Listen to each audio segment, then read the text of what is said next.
বান্ধবীকে পাত্রপক্ষের সামনে নিয়ে যাওয়ার পর যখন তারা জানলো তারা ইতিকে না আমাকে পছন্দ করেছে, তখন ঠিক কতটা খারাপ লেগেছে বুঝাতে পারবো না। ইতির মা বাবা মুখে কিছু না বললেও তাদের চেহারা দেখে বোঝাই যাচ্ছে তারা অনেকটা বিরক্ত আমার উপর। ইতির আর কোনো ভাই বোন নেই, এমনকি এই শহরে ওর পাশে থাকার মতো আত্মীয় নেই আমি ছাড়া। তাই ছেলেপক্ষ আসার দিনেও আমাকে থাকতে হয়েছে ওর সাথে।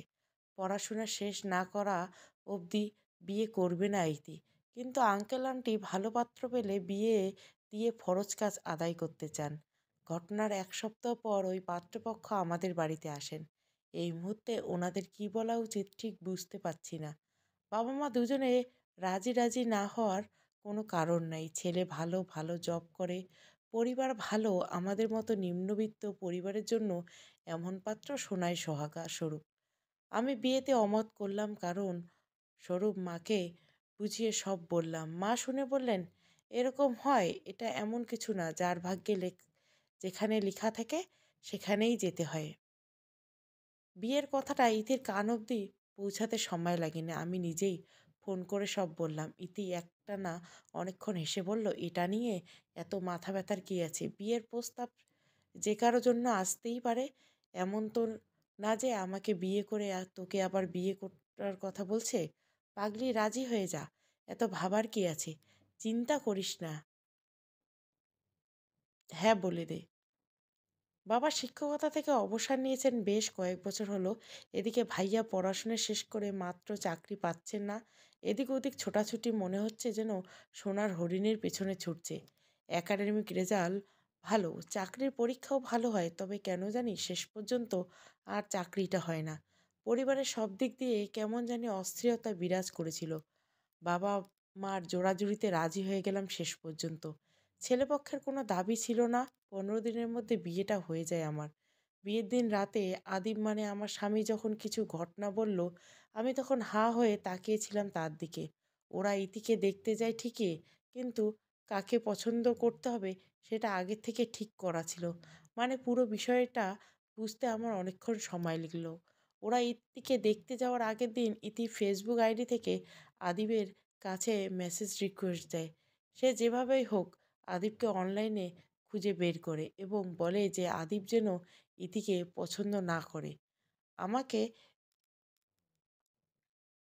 করে। অবশ্য সেটা বলেছে যে এটা তার সম্পূর্ণ নিজের ব্যাপার। যদি আদিব আমাকে ভালো লাগে তাহলে সে কথা এগোবে, না হলে নাই। তবে ইতিকে পছন্দ করা যাবে না, সে বিয়েতে রাজি না। যেহেতু আমি আর ইতি কেউ কারো থেকে খুব বেশি সুন্দরী না, প্রায় সমান দুজনেই। তবে ভালো কথা হলো শেষ পর্যন্ত আদিব আমাকে পছন্দ করে এবং বাকি সব কিছু এগিয়ে নেয়। এর জন্য নাকি ইতি আদিবের সাথে দেখা করে ধন্যবাদ দিয়ে ট্রিটও দিতেছে। এবং এই ইতিদের বাড়িতে পাত্রপক্ষকে দেখা ইতিকে নয় বরং আমাকে দেখার আয়োজন ছিল, তা ভাবতেই আমি অবাক হয়ে যাই। এজন্য ইতি জোর করে সেদিন ওর সাথে আমাকে নিয়ে যায় মেহমানের সামনে। রেডি হওয়ার পর আমাকে লিপস্টিক এটা সেটা লাগাতে বলে, চুল ঠিক করে বাঁধতে বলে। আমি অবশ্য তখন মজা করে বলেছিলাম, ছেলে তোকে দেখতে আসবে, আমাকে না আবার এত সাজের কী আছে? সেও হাসতে হাসতে বলেছিল, কাকে দেখতে এসছে কে জানে, তাছাড়া আমার বান্ধবী আমার সাথে অগোছালোভাবে যাবে, সবাই কী ভাববে, মেয়েটার বান্ধবী এমন কেন, মেয়েটা হয়তো তার বান্ধবীর মতো, বলে হু হু করে হেসে উঠেছিল। ওর মজা করা অভ্যাস আছে, আর সেটা মজা ভেবেই আমি কোনো পাত্তা দেইনি। তবে এমনটা কেন করলো আমি বুঝলাম না। এভাবে আমার বিয়ের 6 মাস চলে গেল। অনার্স ফাইনাল পরীক্ষা শেষ হয়েছে 2 মাস হলো। বিয়ের চাপে পড়ালেখা জানলা দিয়ে পালাই পালাই অবস্থা ছিল, কিন্তু পালাতে দিলাম না। আদিবের সাহায্যে বেশ ভালো প্রিপারেশন নিয়ে পরীক্ষা দিলাম। ইতির সাথে আগের মতোই যোগাযোগ আছে, কিন্তু এই ঘটনা নিয়ে আলোচনা করতে ইচ্ছে হয় না, তবে জানতে ইচ্ছে হয় করে এমনটা কেন করলো, আর সব কিছু লুকিয়ে কেন আমার কাছে। বাবার বাড়িতে 2 দিন থাকার জন্য এসেছি। দুপুরে খাওয়ার শেষে বিছানায় হেলান দিয়ে দেখি ফোনটা বেজে উঠল। নাম্বারটা পরিচিত, তবে এতদিন পর এই নাম্বার থেকে কল, অনেকটা অস্বস্তিতে পড়ে গেলাম। এটা আন্টির নাম্বার, মানে ইতির আম্মুর নাম্বার। পাত্রপক্ষের ওই ঘটনার পর থেকে কেন জানি নীরবে একটা দূরত্ব বেড়ে গেছে। আগে যেমনটা খোঁজ নিতেন, ইতির মতো আমাকে মেয়ে ভেবে আদর করতেন, তা অনেকটা কমে গেলেই বললেই চলে। অনেকটা নীরব অভিমান হয়তো আমার উপর, কিন্তু এখানে আমার কি দোষ? বরং পুরো ঘটনা জানলে তো উনি আরও অবাক হবেন। এসব ভাবতে ভাবতে কলটা ধরলাম। সালাম দিয়ে কুশলাদি জিজ্ঞাসা করতেই বললেন, বিয়ে হয়ে গেছে বলে কি পর হয়ে গেছো? মেয়ে এক্কেবারে আসো নাই আর ফোনটা দিয়েও কথা বলো নাই? এতটা পর করে দিলে এই আন্টিকে? কথাটা শুনে কেমন জানি খারাপ লাগছিল। আসলে তা না। আমি লজ্জা আর কিছু অপমানে ওনাদের সাথে আগের মতো যোগাযোগ করার সাহস পাইনি। ২-৪ মিনিট স্বাভাবিক কথাবার্তা বলার পর ইতির জন্য ভালো একটা সম্বন্ধ এসেছে। কিন্তু ইতি কিছুতেই রাজি হচ্ছে না। সে এখন বিয়ে করবে না, আর কেন করবে না সেটাও পরিষ্কার করে কিছু বলেনি। শুধু বলেছে সে আগে নিজে কিছু একটা করবে তারপর। আচ্ছা মা বলো তো, আমাদের কি কোনো কিছুর কম আছে যে ওকে কিছু একটা করতে হবে? আর ছেলে দেশের বাইরে সেটেল, খুব ভালো জব করে, বিয়ের পর ইতিকেও সেখানে নিয়ে যাবে। সেখানে বিয়ে হয় না হয় সে তার পছন্দ মতোই কিছু করবে। তুমি তো তোমার আঙ্কেলকে চেনো, মেয়েদের এসব চাকরি টাকরি একদম পছন্দ করে না। জানো তো আমাদের পরিবার কেমন। তুমি একটু বোঝাও ওরে। আমি ওনাকে বুঝিয়ে ফোনটা রেখে দিলাম। ইতিকে ফোন দিয়ে দেখলাম বিকেলে দেখা করতে। ও এমন কেন করেছে? কাউকে পছন্দ করে? কাউকে ভালোবাসে? এমন কিছু তো কোনোদিন বলেনি। পরিবারকে না বলুক, আমাকে তো বলতে পারে। এরকম হাজার কথা মাথায় ঘুরপাক খাচ্ছে।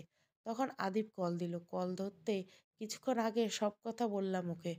সে হেসে হেসে বলল, দেখো তোমার বান্ধবী লুকিয়ে লুকিয়ে জল খাচ্ছে। কিছুক্ষণ কথা বলার পর রেখে দিলাম। বিকেলে ইতির সাথে দেখা হলো।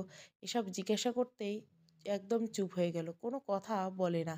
শেষ পর্যন্ত বললাম, আদিবের সাথে আমার বিয়েটা তুই দিয়েছিস, সেটা আমি জানি। এবার বল কেন এমন করেছিস? ইতি বলল, সে এমনি এসব করেছে আমার ভালোর জন্য। আমার পরিবারের কথা জানে সব, তাই এমন করেছে। আমি বললাম, দেখ এত ঢং করবি না, আমি বুঝি। বল তোর সমস্যা কোথায়? পছন্দ করিস কাউকে? তখনই সে চিৎকার দিয়ে ওঠে, আরে আমি কি মানুষ না? আমার কি কিছু একটা করার ইচ্ছে থাকতে পারে না? আমার পরিবার ছোট থেকে আমাকে সব কিছু থেকে দূরে রেখেছে। তুই জানিস আমার বাবা কতটা কনজারভেটিভ মানুষ। আমি নিজের জন্য নিজেই কিছু করতে চাই। চাকরি তো করতে দিবে না। আমি স্কলারশিপ নিয়ে দেশের বাইরে চলে যাব। আমার নিজের মতো থাকবো। এরপরেও এসব আর পছন্দ? তুই মনে করিস আমার বাবা এসব মেনে নিবে? একমাত্র মেয়ের মুখও দেখবে না কোনোদিন, বলেই কান্না করতে লাগলো। কিন্তু এই কান্নাটা কেন জানি ওর বলা কথাগুলোর সাথে মিলছে না। এসবের জন্য এরকম কান্না কোনো মেয়ের কাঁদেনি। ইতি অন্তর্মুখী স্বভাবের, তবে আমার কাছে সব বলতো একসময়। কিন্তু এখন এত কান্নার মাঝে ওর ফোনে কল আসলো। ফোনের দিকে উঁকি মারতেই সে ফোনটা নিয়ে একটু দূরে চলে গেল। এমন কে কল দিল? এখানে দাঁড়িয়ে কথা বলতে পারল না ইতি। ওই দিন অনেক বুঝিয়ে কাজ হলো না। সে বিয়ে করবে না নাছোড়বান্দা। তবে ওর বাবা খুব কড়া এবং কোনো নামূলক জবাব গ্রাহ্য করবে না। এই ১ সপ্তাহের মধ্যেই ইতির বিয়ে। মাকে বললাম। মা খুশি হয়ে বলল, ভালোই ভালো হয়ে যাক। বিয়ে এত পাগলামি করছে কেন মেয়েটা? আমি শ্বশুরবাড়ি চলে এলাম। সেখানে শ্বশুর শাশুড়িকে বলে ইতির বিয়ের জন্য ২-৩ দিনের জন্য আবার বাড়িতে আসলাম। ইতির বাড়ি আর আমাদের বাড়ি কাছাকাছি। বাড়িতে এসে মাকে রান্নায় সাহায্য করতে লাগলাম। সবশেষে খাবার খেতে ছোট্ট ২টা ভাই বোনকে ডাকলাম। বাবা কোথায় নাকি মিলাদে গেছেন। ভাইয়া খাবে না বলে দিল। মা বলল, সংসারের অবস্থা ভালো না। এদিকে ভাইয়ার কোনো চাকরি হচ্ছে না। বেশ চিন্তায় ভাইয়া কদিন যাবৎ।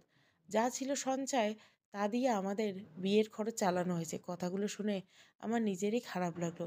মেয়েদের এই যন্ত্রণার কথা কেউ বুঝবে না। সবাই বলে বিয়ে হয়ে গেছে মেয়ে শান্তি, কিন্তু নিজের জন্মের ঠিকানা এত অগোছালো রেখে কোনো মেয়ে স্বামীর ঘরে নিশ্চিন্তে ঘুমাতে পারে? আজ রাতে ইতির বিয়ে। আমি রেডি হয়ে মাকে বললাম রেডি হতে। মা দরজার সামনে দাঁড়িয়ে আছে। ভাইয়া দুপুরে কিছু খায়নি, এখনো বাসায় ফিরেনি। মা অপেক্ষা করছেন, বিয়েতে যাবে না বলছেন মা। সারাদিন ছেলেটা কিছু খায়নি, আমারও চিন্তা হচ্ছিল। এদিকে দেরি হয়ে যাচ্ছে, তাই বললাম ভাইয়া আসলে রেডি হয়ে চলে যেও বিয়েতে। আন্টি কল দিচ্ছে, আমি বেরোলাম। আদিব গাড়ি নিয়ে এসে পড়েছে এতক্ষণে। মা চা খেতে বললেন, সে বলল এখন না, বিয়ে থেকে আসার পর খাবে।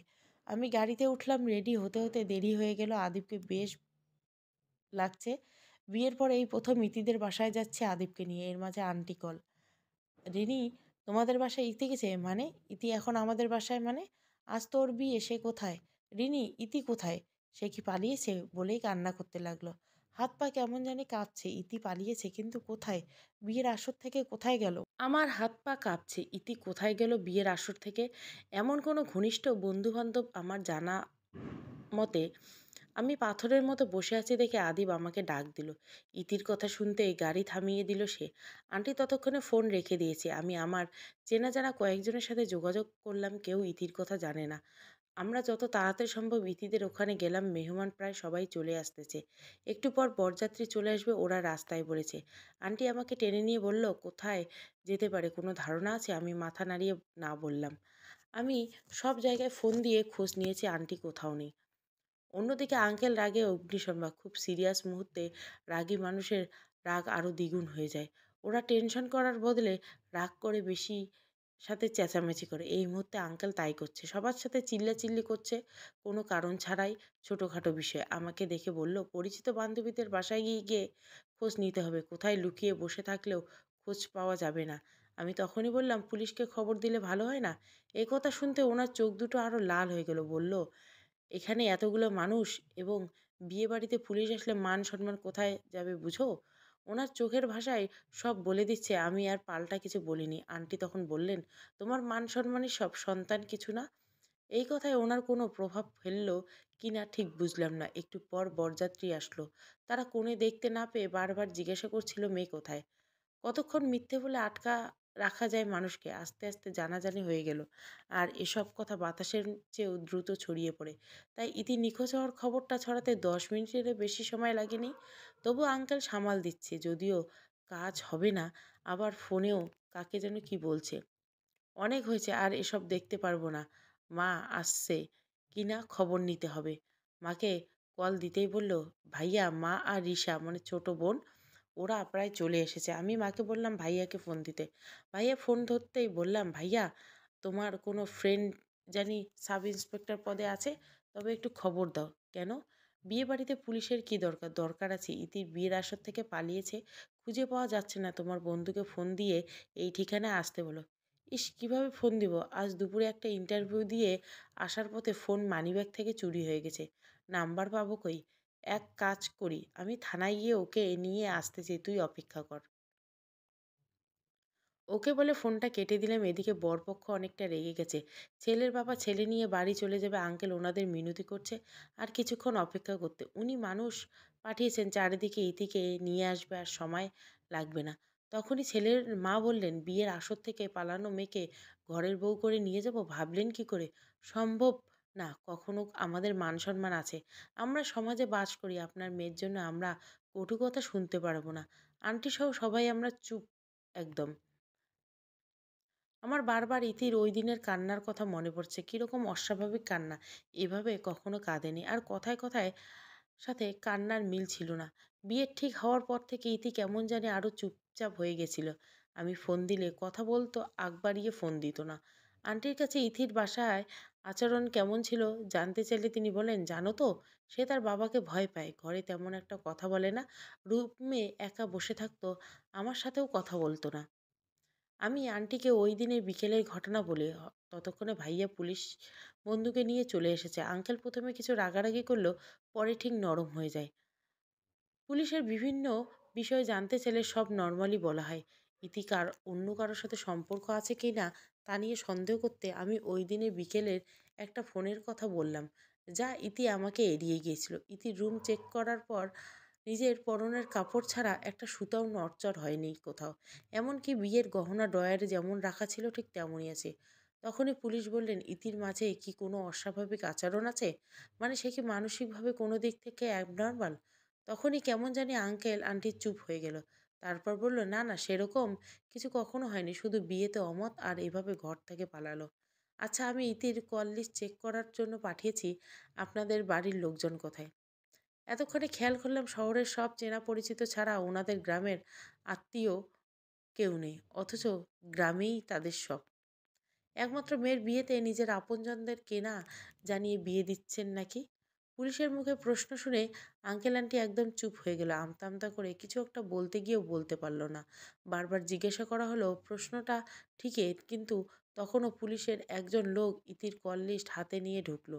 স্যার, এখানে সব নাম্বার আর লোকেশন দেওয়া আছে, আর আরও বেশ কিছু ইনফরমেশন এনেছি, পেছনে আছে। ভাইয়া বন্ধু লিস্টটা হাতে নিয়ে বলল, কোনো একটা অপরিচিত নাম্বার থেকে রিনির কাছে কল এসেছে। রিনিও বেশ কয়েকবার কল দিয়েছে। ভালো করে চেক করে আবার বললাম, যে নাম্বার থেকে ইদানিং বেশি কল আদান প্রদান হয়েছে তা কিন্তু গত 4 মাসের আগে ছিল না, এই কয়েক মাস ধরে আনাগোনা বেশি। তারপর আবার জিজ্ঞাসা করলেন, আমাদের গ্রামের বাড়ি থেকে কি সম্পর্ক বিচ্ছিন্ন? হ্যাঁ, তেমন একটা যাওয়া আসা হয় না, আর যাওয়ার তেমন কোনো কারণ নেই, কেউ নেই সেখানে একজন ছাড়া। কথাগুলো চটপট বলে আবার চুপ হয়ে গেল। তখনই আদিব বলল, যে নাম্বার থেকে লাস্ট কথা হয় ইতির, সেটার লোকেশন কোথায়? চট্টগ্রাম, মোহনপুর। নামটা শুনে আন্টি চমকে উঠলেন। এমনভাবে তাকালেন যেন গভীর কোথায় গিয়ে আঘাত লাগলো। কিছুটা যেন ঘাবড়ে গেল। তখনই আদিব বলল, আরে, এটা তো আমাদের পাশের গ্রাম। আমাদের গ্রামের নাম সিরাজপুর। ইতিকে খুঁজতে সাহায্য করতে পারবো আপনাদের। তখনই পুলিশ বলল, আমরা হসপিটাল সহ বিভিন্ন জায়গায় খোঁজ খবর নিচ্ছি, আপনাদের মোহনপুরে যাবার ব্যবস্থা করেন বা সেখানে খোঁজ নেন। আমি পুলিশের সাথে যোগাযোগ করার চেষ্টা করছি, আপাতত আসছি এখন। এক এক করে সব মেহমান বিদায় নিল। বিয়ে বাড়িটা মুহূর্তের মধ্যে নীরব নিস্তব্ধ হয়ে গেল। মাকে বললাম, তুমি বাসায় যাও। ভাইয়া মাকে নিয়ে চলে গেলেন। আন্টি সেই তখন থেকে কান্না করছেন। ঘরে ওনারা দুজন ছাড়া আর কেউ নেই। আন্টি একটু শান্ত হয়ে ওনার রুমে দিয়ে আসলাম।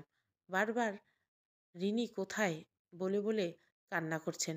আবার বলছেন, আগের কিছুই পেছন ছাড়বে না আমাদের। আমি এই কথাগুলো শুনে অনেকটা অবাক হয়ে যাই। এই মুহূর্তে ওনাদেরকে একা রাখা সম্ভব নয়। আন্টি আমাকে ওনার পাশে থেকে উঠতে দিচ্ছেন না। আঙ্কেল ব্যালকনিতে দাঁড়িয়ে আনমনে যেন কি ভাবছেন। একদম পাথরের মূর্তির মতো দাঁড়িয়ে, কোনো বাক্যলাপ নেই। আদিব সব কিছু দেখে বলল, আজ এখানেই থাকো তুমি। আঙ্কেলের কাছে গিয়ে বলল, আগামীকাল সেও মোহনপুর যাবে। যেহেতু পাশাপাশি গ্রাম, যদিও কেউ কাউকে চিনি না, তারপরেও এখন তো আর এসবে কিছু আসে যায় না। আমার শ্বশুর-শাশুড়ি কি একটা কাজে গ্রামে গেছেন গতকাল। এমনি ওনারা শহরে তেমন একটা থাকেন না। আমার শ্বশুর নাকি দম বন্ধ হয়ে আসে শহরে। কদিন থেকে আবার চলে যান। তখনই হুট করে আঙ্কেল আদিবের হাত ধরলেন। আমি যেতে চাই বাবা, আমার সেই অভিশপ্ত ঘরে। আমার মেয়ে শুধুমাত্র আমার মেয়েকে বাঁচানোর জন্য ওই গ্রাম ও ওই ঘর ছেড়ে, সব কিছু ছেড়ে শহরে এসে নীড় বেঁধেছি।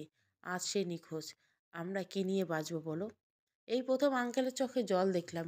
একজন পিতা সন্তান হারানোর ভয় কতটা যে চেপে রাখতে পারে না। আঙ্কেলকে সান্ত্বনা দিয়ে আদিব বলল, আপনারা আমাদের বাড়িতে গিয়ে উঠবেন। সেখান থেকে সবাই মিলে আমরা ইতির খোঁজ নিব। আরও কিছু টুকটাক কথা বলে সে বিদায় নিয়ে চলে গেল। বিয়ের ঝামেলায় কারো কিছু খাওয়া হয়নি। আমি আন্টিকে রেখে রান্নাঘরের দিকে চলে গেলাম। কিছু খাবার বানানোর আগে ভাবলাম চা করে দেই একটু। আঙ্কেল খুব চা খান। চা বানিয়ে ওনাদের দরজার পাশে যেতে শুনলাম, তুমি আমাদের উৎসের কথা ভুলে গেলে? কিভাবে আমরা আমাদের প্রথম সন্তানকে হারিয়েছি। আজও মনে হয় এই উঠোনে উৎস খেলা করছে। সেই ছোট্ট গুটি গুটি পায়ে আমাদের মেয়ে ইতির কি সেই পরিণতি? আমাদের পরিবার কি আমাদের সন্তানদের রেহাই দিবে না? আন্টি, আমাদের কি দোষ বলো? আমার মায়েরও কোনো দোষ নেই। আমাদের নিয়তি এমন হয়ে থাকলে আমরা কি করব? আমি নিয়তি মানি না। আমি আমার মেয়েকে সুস্থ স্বাভাবিক চাই। আমার মেয়েকে এনে দাও। উৎসকে হারানোর ব্যথায় আমি ইতিকে পেয়ে ভুলে গেছি। তোমার মনে নেই? উৎস চলে যাওয়ার পর ইতির অস্বাভাবিক আচরণের কথা।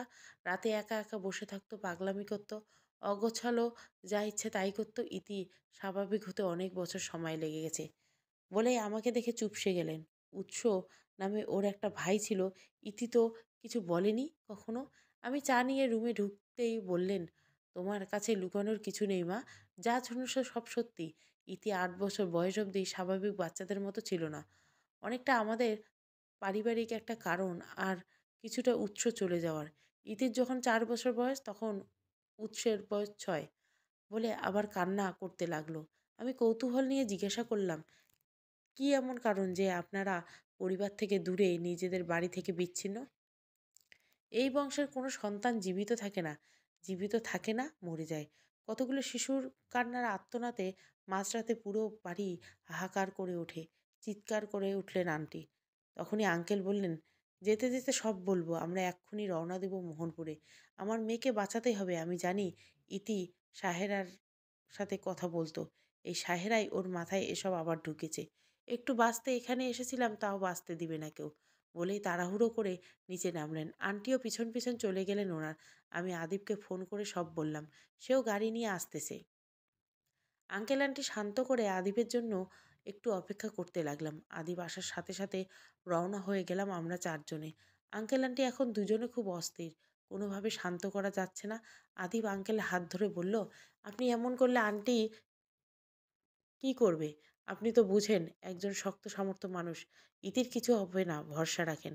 আদিবের কথা শুনে আঙ্কেল কিছুটা শান্ত হলো, আবার নরম স্বরে বলল, এই জন্যই ইতিকে আমরা চোখে চোখে রাখতাম। যক্ষের ধনের মতো আটকে রাখতাম বুকে। 8 বছর বয়সে ওকে নিয়ে শহরে চলে আসি। তখনই সে মাঝে মাঝে রাতে কোথায় চলে যেত খুঁজে পেতাম না। অনেক খোঁজাখুঁজির পরে তাকে মোহনপুরে পাওয়া যেত, কিন্তু কিভাবে যে এত দূর গেল সে বলতে পারে না কিছুতেই। তারপর আস্তে আস্তে 11 বছর বয়স থেকে সে সেরে ওঠে, পুরোপুরি স্বাভাবিক। আর কখনো এমন কিছু ঘটেনি। একজন মনোবিশেষজ্ঞর কথা স্থান পাল্টাই। আমরা প্রায় ভুলতেই বসেছি। তবে গত 6 মাস আগে খুব জরুরি দরকারে একবার ওখানে যেতে হয় সব কিছু বিক্রির জন্য। ইতিও জেদ ধরে বসে সে যাবে। আমরা তিনজনে যাই। কথা বলতে বলতে অনেকটা হাঁপিয়ে গেলেন আঙ্কেল। 1.5 ঘন্টা পর আমরা পৌঁছালাম আমার শ্বশুরের ভিটেতে। গাড়ি থেকে নামতেই দেখলাম ঘরে বেশ আওয়াজ শোনা যাচ্ছে। জায়গা জমি নিয়ে ঝামেলা হচ্ছে শুনেছিলাম। এত রাত অবধি বৈঠক চলছে এসবের। আমার শাশুড়ি সবাইকে দেখে একটু অবাক হলেন। আমি আর আদিব সব বুঝিয়ে বললাম মা-বাবাকে। ওনারা সাহায্য করবেন বলে ওনাদের সান্ত্বনা দিলেন। রাতে খাবার নেওয়ার লোক পাঠানো হলো। কেউ কোনো খবর পাচ্ছে না। ফজরের আজান শোনা গেল, সবাই নামাজ পড়লেন। কেউ আর রাতে ঘুমালেন না। নামাজ শেষ করে উঠতেই কে একজন বলল, পাশের গ্রামে একটা গুরুস্থানে একটা মেয়েকে দেখা গেছে। সবাই বলাবলি করছে পুরনো একটা কবরে নাকি শুয়ে আছে মেয়েটা। কথাটা শুনে বুকটা ধক করে উঠল। সবার মুখে অজানা আতঙ্ক ফ্যাকাশে হয়ে গেল। আন্টি আমার হাত চেপে ধরলেন। কোনো কবর গর্তে একটা মেয়ে শুয়ে আছে। পাশের গ্রামে মানুষ বলাবলি করছে। অজানা আতঙ্ক সবার চেহারা ফ্যাকাশে হয়ে এসেছে। ইতি ইতি নাকি? সবাই একযোগে সেদিকে ছুটল। মানুষরা জটলা বেঁধে আছে। ভিড় ঠেলে গিয়ে দেখলাম 14-15 বছর বয়সী একটা মেয়ে, মনে হয় প্রতিবন্ধী, কবরের পাশে বসা। মেয়েটির মা এসেছে নেবার জন্য। আন্টি আবারও আমাকে ধরে কেঁদে উঠল। ইতি কোথায় গেছে কিছু জানা যাচ্ছে না। সবাই অস্থির। মোহনপুরে এখন আমরা। আঙ্কেল মানে ইতির বাবার নিজ বাড়িতে। আঙ্কেল সেখানে গিয়েই চেঁচামেচি শুরু করলো। একজন 45 থেকে 46 বছরের মহিলা একা পুরো বাড়িতে। সাহেরা, তুমি আমার মেয়েকে এদিকে ডেকেছো? আমি জানি তুমি ফোন করো ইতির কাছে। আমাদের একটা সন্তানকে, তাকে নিয়ে তো বাঁচতে দাও আঙ্কেল। কি বলছো ভাইজান এসব? আমি কি করেছি? আমার সন্তান নেই। আমি জানি সন্তান কি ধন। আপনি যখন কয়েক মাস আগে ইতিকে নিয়ে আসেন, মাত্র একদিনের জন্য এমনভাবে আমার সাথে মিশেছে যেন সে আমাকে কতকাল ধরে চেনে। যাওয়ার সময় সে নিজে আমায় ফোন নম্বর দেয়। আর ইতি আগ বাড়িয়ে ফোন দেয় খোঁজ খবর নেওয়ার জন্য। আমি সন্তানহারা মা, কেন জানি মেয়েটার মায়ায় পড়ে গেলাম। এরপর হয়তো রোজ 2-1 বার পরপর খোঁজ নেওয়া শুরু করলাম। জানেন তো, দুজন সন্তান হারিয়ে আমি আজ একা। বলেই মহিলাটি কেঁদে উঠলেন। পরিচয় জানতে পারলাম উনি আঙ্কেলের ছোট ভাইয়ের স্ত্রী। স্বামী বেঁচে নেই, সন্তানও নেই। গরিব ঘরের মেয়ে, বাপের ভিটে নেই, তাই একা একা পড়ে আছেন এখানে। তাহলে আমার মেয়ে কোথায় বলে আঙ্কেল কাতর সুরে ভেঙে পড়লেন যেন। আমি তখনই বললাম, আঙ্কেল আপনাদেরকে পরিবারে কি এমন রহস্য একদম সবকিছু শূন্য হয়ে গেল? রিনি, অনেক পুরনো কথা। আমাদের বংশ নাকি জমিদার বংশ ছিল। আমরা শুধু এই নামডাক ছাড়া আর এই বাড়িতে ছাড়া তেমন কিছুই পাইনি। তবে আমার বাবা মানে ইতির দাদা অবশিষ্ট যে সম্পত্তি পেয়েছেন তা দিয়ে দুহাতে উড়িয়ে উচ্ছৃঙ্খল জীবনযাপন শেষ করে দেন। ওনার আচার আচরণে লাগাম টানতে পারত না কেউ। দাদার একমাত্র সন্তান তিনি। বাবার এমন জীবন শুধরাতে আমার মাকে ঘরে বিয়ে দিয়ে আনা হয়। সবাই যেন মনে করে বিয়ে দিলে যদি সব ঠিক হয়, কিন্তু কোনো না কোনো পরিবর্তন আসলো না, বরং বেড়ে গেল। তার সাথে আরও নতুন কিছু পাগলামি যোগ হলো। মানসিক পাগলামি। সবচেয়ে কষ্টের হলো আমার মায়ের কোনো সন্তানকে উনি জীবিত রাখেননি। জন্মের 2-3 দিনের মধ্যেই মেরে ফেলতেন, হত্যা করতেন। কি অস্বাভাবিক আর নির্মম! বলে আঙ্কেল কেঁদে উঠলেন। আবার বলতে লাগলেন, একে একে 4টা সন্তানের মৃত্যু। এসব দেখে আমার মাও অনেকটা অস্বাভাবিক হয়ে গেছিল। গ্রামে এসব ছড়িয়ে পড়তো, কেউ ভয়ে আসতো না আমাদের বাসায়। কেমন জানি গা ছমছম একটা বাতাস। এ বাড়িতে 4-4টা নিষ্পাপ শিশুর হত্যা। মা বাবার সাথে নাকি কথা বলে, কিংবা একসাথে চলাফেরা বন্ধ করে দিলেন। কিন্তু দাদার জন্য বাড়ি ছাড়তে পারেননি। প্রতি রাতে শোনা যেত শিশুর কান্না। তবে বাবার মৃত্যু স্বাভাবিক ছিল না মোটেও। বাবার অস্বাভাবিক মৃত্যুতে বাড়িটা আরো অন্ধকার হয়ে গেল। মৃত্যুর আগে বেশ রোগে ভুগছিলেন মা। তখনও বাবা যত্নে কমতি করেনি। বাবা মারা যাওয়ার পর আমি হই। বাবা মরার সময় আমি তখন ৩ মাস পেটে। সবকিছুই মায়ের মুখে শোনা। পুরো বাড়ি দাদা, একা দাদাও মারা যান। আমি আর মা শুধু তখনই রাকিবের মা দত্তক নেয়। একজন মানুষ বলল আমার সঙ্গী হলো। তবে আমি কখনো তাকে সৎ ভাইয়ের চোখে দেখিনি। বড় হয়ে আমরা বিয়ে শাদী করলাম তখন। কথা বলার মাঝখানে আদিব এসে ঘরে ঢুকলো। বলল, থানায় গিয়ে যোগাযোগ করে এসেছে। ওরা সব দিক খোঁজ নিচ্ছে আর গ্রামে কিছু লোককেও খোঁজ খবর নেওয়ার জন্য পাঠিয়ে দেওয়া হয়েছে। কথাটা শেষ করে আদিব অনেকটা বিরক্ত নিয়ে বলল, বাবাকে মানে আমার শ্বশুরকে। বাবাকে কতবার বলছি আমার কিছু লাগবে না। আল্লাহ আমাকে যা দিয়েছে তা দিয়ে পুরো পরিবারের ভরণ পোষণ করার সামর্থ্য আছে আমার। তবু আর তুমি আর মা ছাড়া আর কিছু দরকার নেই। বাদ দাও এখান থেকে সব দেখো। এদিকে আসার পথে সুজনরা আমাকে শাসিয়ে গেল। বলেই সে নীরব হয়ে গেল। আমার হক আমি নেব না? তা কি করে হয় শ্বশুর? কি নিয়ে সমস্যা হচ্ছে আপনাদের? আম আমরা এসে আরো ঝামেলায় ফেলে দিলাম আপনাকে আঙ্কেল। না, না, কি যে বলেন আপনি? ওসব কিছু না। আপনি আপনার কথা শেষ করেন, আমি পরে বলছি। আঙ্কেল আবার বলতে শুরু করলেন, হ্যাঁ, যখন আমরা বিয়ের উপযুক্ত বিয়ে করি তখন থেকে শুরু হয় অনাচার। প্রথম কদিন ভালোই কাটে, কিন্তু ইতির মা যখন সন্তান সম্ভব হলো তখন শুরু হলো সব। পরপর দুবার মৃত বাচ্চা জন্ম দিলেন ইতির মা। ডাক্তার দেখালাম, কোনো সমস্যা নাই। শরীর অজানা কারণে এমন হচ্ছে ডাক্তারিতে কাজ হলো না। বিভিন্ন জনের কথায় কবিরাজ হুজুরের কাছে নিয়ে গেলাম, কারণ আমার পরিবারের আগের ঘটনাগুলো আমি জানি। ওনাদের পরামর্শ মোতাবেক ইতির মা তৃতীয়বার সুস্থ সন্তানের জন্ম দেন। আমাদের প্রথম সন্তান উৎস। উৎসর নামটা শুনে আন্টি আবারও কেঁদে দিলেন। কিন্তু সেও ৬ বছর বয়সে। আন্টি আঙ্কেল দুজনে অসহায়ের মতো কাঁদতে লাগলেন। দুদিনের ঘূর্ণিঝড়ে যেন সবকিছু লণ্ডভণ্ড করে দেয়। ইতি তখন প্রায় ৩ কি ৪ বছর। উৎস বিকেলে উঠোনে খেলছিল। ইতির মা গোসলে হুট করে ঝরে কি থেকে কি হয়ে গেল। ইতি তখন ঘরে ঘুমিয়েছিল। পুরো ঘর সবকিছু উড়িয়ে নিয়ে যায়। আমি কোনো রকম বাজার থেকে বাড়ি ফিরি, কিন্তু উৎসকে কোথাও খুঁজে পাইনি। তার সাথে ছিল আরো ২-৩ জন। তারা ৩ জনেই নিখোঁজ। ঝড়ে অনেক মানুষ মারা যায়, অনেক ক্ষয়ক্ষতি হয়। তারপর আমি উৎসকে খুঁজতে কোনো ত্রুটি রাখিনি। এরপর থেকে ইতির মাঝে শুরু হয় অস্বাভাবিকতা। শুরু হয় ঘরে নতুন করে উৎপাত। ইতিমধ্যে রাকিবও বিয়ে করে তার প্রথম সন্তান মৃত হয়। ৪-৫ দিন পর আমরা একটা লাশ পাই। মৃতদেহটি ফুলে গেছে বেলুনের মতো, মুখের কোনো চিহ্ন নেই। তবু অনুমানে চিনলাম এটা উৎসের মৃতদেহ। ও বয়সের তুলনায় একটু বড়সড়, হাত পা লম্বা লম্বা, ব্যাস এইটুকুই। তারপর আমরা ওই বাড়িতে থাকি। ইতিকে নিয়ে এদিক সেদিক দৌড়ে যাতে আগের মতো স্বাভাবিক হয় মেয়েটা। এর মাঝে আমরা যা সম্পত্তি আছে তা সমান দুভাগে ভাগ করি। সৎ ভাই বলে কখনো তাকে দূরে সরায়নি সম্পত্তি থেকে। রাকিব আর আমার সমান সমান সব কিছু। প্রায় সমাজ হুট করে কেটে এক রাতে রাকিব মারা যায়। কোনো রোগ বা অসুস্থতা ছাড়াই মারা যায় ভাইটা আমার। সন্তান হারানোর শোক। মা চলে গেছেন বহু আগে। ছোট থেকে যার সাথে আমার বেড়ে ওঠা সেই ভাইকে হারিয়ে যেন আমি একদম পাথর হয়ে গেলাম। বারবার রাকিবের চেহারা চোখে ভাসতো। কখনো আমার সাথে উঁচু গলায় কথা বলেনি। ছোট থেকে মা মারা যাওয়ার আগ অব্দি মনে পড়ে সে আমাকে রেখে একা কোনোদিন ভাত খেয়েছে। আমি আসলে একসাথে খেত। এরপর এ বাড়িতে থাকা চলে না। ছেড়ে দিলাম সবকিছু। আমি, ইতি আর আমার স্ত্রী চলে গেলাম দূরে। সায়রাকেও বলা হয় আমাদের সাথে আসতে, কিন্তু সে আসেনি। সে এখানেই পড়ে রইল। এরপর সব তো বললাম। আঙ্কেলের যেন জীবনের চরম মুহূর্তে হতাশায় ডুবে আছেন। পুরনো পাপের হিসাবগুলো যেন এখন কড়াই গন্ডায় শোধ হচ্ছে। আচ্ছা, এখানে ওনার কি দোষ? বা আঙ্কেলের মায়েরও তো কোনো দোষ নেই। তবু নিষ্পাপ আত্মহত্যা, নীরব আর্তনাদ কিছু শোধ নিচ্ছে এখনো। তখনই ঘরের পরিবেশ পাল্টাতে আমার শ্বশুর বললেন, এই দেখুন, আপনার সৎ ভাই হওয়া সত্ত্বেও আপনাদের মাঝে কত মিল মহব্বত, কিন্তু আমাদের দেখুন, আমার আপন ভাইরা আমাকে সব কিছু থেকে বঞ্চিত করতে চায়। আদিবকে, আমার ছেলেকে কিছু ভাগিদার হতে দিবে না। এটা কি করে হয়? মানে আপনার সম্পত্তি আপনার ছেলেই পাবে, এটা নিয়ম, এটা আইন। যেখানে ওরা বাধা দেয় কেন? তখনই বাবার মুখটা অন্ধকার হয়ে গেল।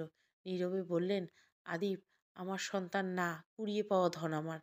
আমাদের বিবাহিত জীবনে 10 বছর পার হলেও আমরা সন্তানের মুখ দেখিনি। অনেকে আমার স্ত্রীকে দোষ দিল, আমি কিছু বলতাম না, সব আল্লাহর ইচ্ছা। অনেকে বলেছে বিয়ে করতে, করিনি, মন সায় দেয়নি। একমাত্র সন্তান না হওয়ার কারণে এমন একটা সিদ্ধান্ত নিব, মানতে পারিনি। তাছাড়া অন্য কোনো দোষ ত্রুটি নেই। আমার স্ত্রী অন্তত পরেজগার একজন মানুষ। আপনি যে ঝড়ের কথা বলছেন, হয়তো সেই ঝড়ের সময় শেষে আমাদের ঘরের পিছনে একটা ছেলের মৃতপ্রায় পড়েছিল। তখনই তাকে তুলে এনে সদর হাসপাতাল নিয়ে যাই। কিন্তু অবস্থা খুব বেশি খারাপ ছিল। শহরে নিয়ে গেলাম। পুরো ১ মাসের চিকিৎসায় বেঁচে ওঠে শিশুটি। আর এই ১ মাসে অনেকটা মায়ায় জড়িয়ে গেছিলাম আমরা। ছেলেটা কার কোথাকার কোনো খোঁজ নেইনি। স্বার্থপরের মতো রেখে দিলাম নিজের সন্তানের মতো। কোনো দিকে তাকায়নি, কখনো বুঝতে দেয়নি আদি পালিত সন্তান। কিন্তু ওই যে জমিজমার ঝামেলা, এসবের ভিতর দিয়ে আদিবের জন্মের কথা চলে আসে। আদিব জেনে যায় সে ওর মায়ের গর্ভের সন্তান না। তারপর আমার ছেলেটা কোনোদিনও বুঝতে দেয়নি কিভাবে যেন ওর ভেতরে একটা পরিপূর্ণ মানুষের মতো বুঝ চলে আসে। আর দত্তকের কাগজে কিভাবে নিয়ে বানাবো সেটা ওঠেনি। এ নিয়ে ঝামেলা চলে। আদিব আবার কিছুই পাবে না। তবে আমি এখনো ওর পরনের জামা কাপড়ের হাতের ঘড়ি রেখে দিয়েছি। এই কথা শুনতে আন্টি কেন জানি বলল, কাপড়গুলো আর ঘড়িটা দেখা যাবে? এর মাঝেই ফোন আসলো। পুলিশ একটা দিঘিতে ডুবন্ত মেয়েকে উদ্ধার করেছে। সেখানে যেতে হবে। সবাই বাসা থেকে উঠে পড়ল। আমি তখন আদিবের দিকে একদৃষ্টে তাকিয়ে আছি। কেমন নীরব চুপচাপ, সে কত শান্ত। ওইখানে গিয়ে ইতির নিতর দেহটা দেখে আঙ্কেল আন্টি দৌড়ে গিয়ে জড়িয়ে ধরল। এলাকার লোকজন বলছে পানি খেয়ে অজ্ঞান হয়ে উপরে ভেসে উঠেছে। তাড়াতাড়ি ডাক্তারের কাছে নিয়ে যাওয়া হলো। অনেকটা প্রাণ ফিরে এলো আমাদের। ইতির চোখ খুলছে কিন্তু কথা বলেনি। ওনাদের সেই পুরনো ডাক্তারের কাছে নিয়ে যাওয়া হয় ইতিকে। সব শুনে বললেন, অতিরিক্ত প্রেশার দেওয়ার কারণে মাঝে আগে সিনড্রোমগুলি দেখা দিয়েছে, ভবিষ্যতে সাবধান করা হলো। ইতির দিকে তাকিয়ে ভাবলাম, আমাদের 5 বছরের বন্ধুত্বে কখনো এসবের আঁচ পাইনি। ওদের ঘরে কত যাতায়াত করতাম, ভাবতে পারিনি এত কিছু লুকিয়ে থাকতে পারে মানুষের জীবনে। ইতিকে নিয়ে বাড়ি ফিরলাম আমরা। হঠাৎ আন্টি আমার আর আদিবার হাত ধরে বললেন, রিনিমা, কখনো আমার কোনো কারণ কথায় বা আচরণে কষ্ট পেয়ে থাকলে মাফ করে দিও এই মাকে। আমি আন্টিকে সান্ত্বনা দিয়ে এলাম। বুঝলাম ইতির মতো আমিও আপনার মেয়ে। এরকম কিছু বলবেন না, নিজেই লজ্জা লাগে। বাড়ি ফিরে খাওয়া দাওয়া শেষে হুট করে আবার আন্টি আমার শ্বশুরের কাছে আদিবের সেই পুরনো জামা আর কাপড় দেখতে চাইলেন। মা অনেকটা থমকে গেলেন মনে হলো।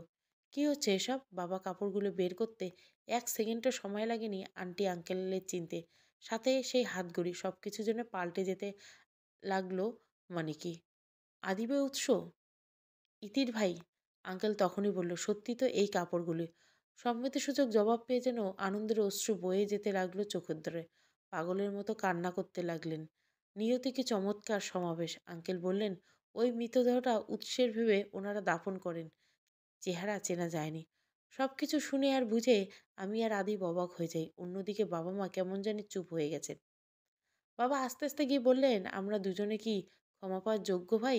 আমরা নিঃসন্তান কিভাবে যেন এই সন্তানকে হাতে পেয়ে স্বার্থপর হয়ে গেছি বুঝিনি। বলেই কান্না করতে লাগলেন। আমি আর কান্না চেপে রাখতে পারলাম না। অন্যদিকে মা আদিবকে আঁকড়ে ধরে আছেন, বিলাপ করছেন, আমাকে মাফ করে দে বাপ, আমাদেরকে একা রেখে যাস না। কি অদ্ভুত না মানুষের জীবন। তখন আঙ্কেল বাবাকে জড়িয়ে ধরে বললেন, আপনারা আমার সন্তানকে বাবা মায়ের আদর দিয়েছেন, মানুষের মতো মানুষ করেছেন, এত কিছুর বিনিময়ে এই স্বার্থপরতা খুব নগণ্য। হ্যাঁ, আমরা পুত্রশোকে ছিলাম, কিন্তু তখন ইতি ছিল আমাদের আরেক সন্তান। বরং আমি কৃতজ্ঞ, আমার ছেলে ওই অবস্থা পেয়ে তার সেবা করেছেন, নিজের সন্তানের মতো বড় করেছেন। আদিব তখন মাকে জড়িয়ে ধরে আস্তে আস্তে আন্টির কাছে আসলো। সে আরেক হাত দিয়ে তার আরেক মাকে বাহু ধরে বেঁধে নিল। বাবাদের সামনে গিয়ে বললেন, দেখো তো আমি কতটা ভাগ্যবান। সবার এক জোড়া বাবা মা দেন। সৃষ্টিকর্তা আমার দুজোড়া বাবা মা দিয়েছেন। আর তারা আমাকে কতটা ভালোবাসেন তা আমি বলে বোঝাতে পারবো না। আমার বাকি জীবনটা এই দুটো বাবা মাকে নিয়ে দিব্যি কেটে দিব। আদিবের চারপাশে দিয়ে ঘিরে ধরল সবাই। দেখে মনে হচ্ছে পৃথিবীর মাঝে স্বর্গ নেমে আসে। ইতি তখনও অন্য রুমে ঘুমাচ্ছে। আর এখানে সব ভালোবেসে মিলেমিশে একাকার হয়ে গেছে। 4 জন আদিবকে আঁকড়ে ধরে আছে। তখনই আমার 2 বাবা মানে আমার দুটো শ্বশুরমশাইকে ডেকে বললেন, কিরে মা, তুই দূরে কেন? আয় আমাদের আরাকমে। দৌড়ে চলে গেলাম। আমি কান্না আর সুখে কারো চোখ বাঁধা মানছে না। আসলে প্রকৃতির নিয়ম অদ্ভুত। পছন্দ করে না, নিয়ম বহির্ভূত কিছু প্রকৃতি মেনে নেয় না। ঠিক তারই নিয়ম ঠিক করে দেয় যার নাম নিয়তি। আদিপ ইতির ভাই। ইতিকে পাত্রী হিসেবে দেখতে আসে। আদির কিন্তু এটা অসম্ভব। একই বাবা মায়ের ওরজ্জাত সন্তান ওরা। তাই তো কোনো কারণেই হোক সেটা না হয়ে ঠিক নিয়তি তার গন্তব্য দিয়ে গেছে, নিজের মতো করে দিয়েছে। আর অবশেষে সব কিছুর সমাধান মিলছে। উপরে বসে থাকা ওই উপরওয়ালা কখনো কোনো কিছুর বিনা কারণের জন্য করেন না, বরং উত্তম কিছুর জন্যই করেন। এটা আমাদের বিশ্বাস। অবশেষে সেই বিশ্বাসের প্রমাণ মিলল। সমাপ্ত। গল্পটা ভালো লাগলে অবশ্যই লাইক, শেয়ার এবং সাবস্ক্রাইব করবেন। Thank you for watching.